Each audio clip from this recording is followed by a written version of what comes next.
আসসালামু আলাইকুম ওরহমতুল্লাহি ওবরকাতু।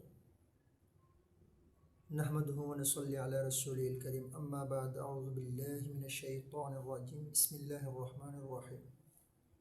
সম্মানিত দিনী ভাই ও বোনেরা, সম্মানিত ভিউয়ার্স, আশা করি আপনারা সবাই ভালো আছেন। আলহামদুলিল্লাহ, আল্লাহর অশেষ মেহেরবানিতে, আল্লাহর দয়ায় আমি অনেক ভালো আছি।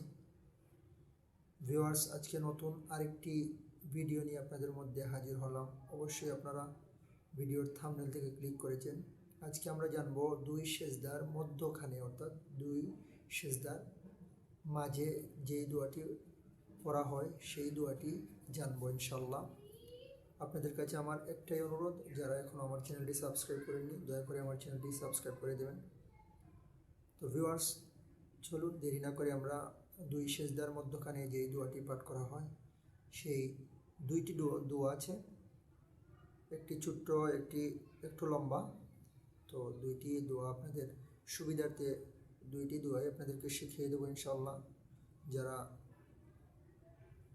দুইটি শিখে নেবেন, না হলে একটি শিখলেই হবে, একটি পাঠ করলেই চলবে ইনশাল্লাহ। চলুন সেই দোয়াগুলি জেনে নিই।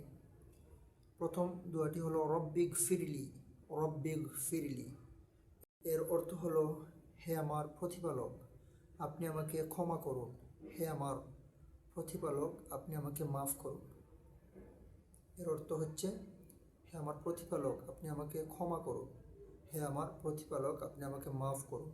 এবং দ্বিতীয় যেই দোয়াটি, সেই দোয়া হলো আল্লাহুম্মা গফিরলি ওয়ারহামনি ওয়াহদিনি ওয়াজবুরনি ওয়াআফিনি ওয়ারজুকনি ওয়ারফানি। আমি আবারও পাঠ করছি, আল্লাহুম্মা গফিরলি ওয়ারহামনি ওয়াহদিনি ওয়াজবুরনি ওয়াআফিনি ওয়ারজুকনি ওয়ারফানি।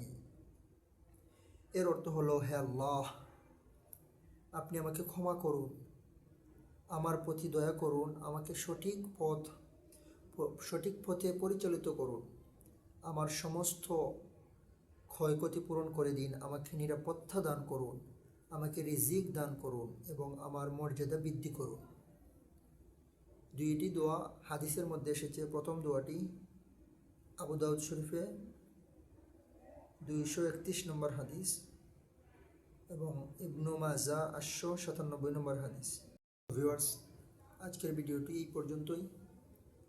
ইনশাআল্লাহ দেখা হবে পরবর্তী কোনো ভিডিওতে। সেই পর্যন্ত ভালো থাকুন, সুস্থ থাকুন। আসসালামু আলাইকুম ওয়া রাহমাতুল্লাহি ওয়া বারাকাতুহু।